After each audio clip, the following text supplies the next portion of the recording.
Duduk diam-diam, tidur malam diam-diam. Apa bau? Bau apa? Seminggu baru tahu. Rupanya orang bina ladang babi sebelah lah. Sekarang dah ada ladang babi tempat tuan-tuan. Tuan-tuan boleh rehat. Saya tanya ni.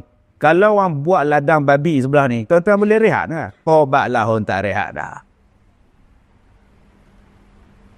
Saya dulu mengajar satu surau di Ipoh. Sebelah tu kandang babi. Allah. Awal pertengahan 90-an. Hai. Bawa apa ni bang? Balik bayar. Babi ya? Oh.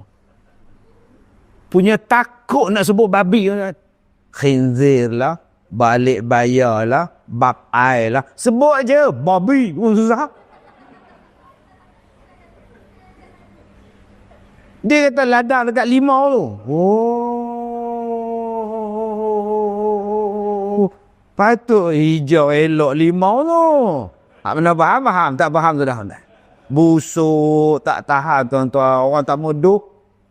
Orang tak mau duduk busuk. Padahal tak ada pun bangsa yang belah duduk di situ. Bangsa yang makan tak duduk di situ. Bangsa yang tak makan pula mengadap. Pindah tak? Tak lama lepas tu ada satu penyakit nama dia Japanese Encephalitis nama dia. JE. Bila datang JE masa itu, semua orang takut. Ladang babi tu pun takut. Dikoreknya babi, dikoreknya tanah, dicampur tembok pom-pom-pom bagi mampus. Sekarang dah tak ada dah babi, baru aman dah. Ni. Saya sebut masa itu. Saya kata, yang kita duduk belah babi, apa? Jadilah sebuah negeri yang bersih. Ustaz, kita ni orang Islam. Soalan, kita kena hormat orang bukan Islam yang makan babi. Memang, kita tak pernah larang mereka makan babi, makanlah. Mereka nak makan, silakan. Boleh makan, tapi jangan bela. Kenapa aku tak makan babi? Aku kena menghadap sungai yang tercemar dengan ladang babi.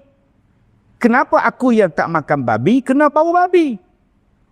Engkau boleh makan babi, tapi tak boleh bela babi. Ini peraturan. Atau kalau tak bela babi, macam mana nak makan babi? Babi import. Singapura tak bela babi, tapi makan babi. Macam mana cara dia? Import daripada negara lain. Negara lain penuh dengan tai babi, mereka tak ada babi. Simple. Bila ada penyakit, stop dekat pelabuhan. Tak boleh masuk penyakit tempat korang. Selamat dia. Kalau ikan sardin, diimport, guna nama sardin tin. Kalau babi diimport, nama apa? Babi tin. Apa masalah? Simple. Nantilah saya jadi menteri. Simple je nak bergaduh dengan orang kampung. Sungai kotor, kampung kotor pasal kesan tu. Dah. Ustaz, soalan tak? Tak. Allah ciptakan babi. Okey. Tapi kenapa Allah tak bagi makan babi? Bang, Allah juga ciptakan batu. Kenapa tak makan batu? Makanlah. Makan apa, Den? Sup batu. Bukan semua benda boleh dimakan. Bukan. Ada benda yang haram, ada benda yang harus dimakan.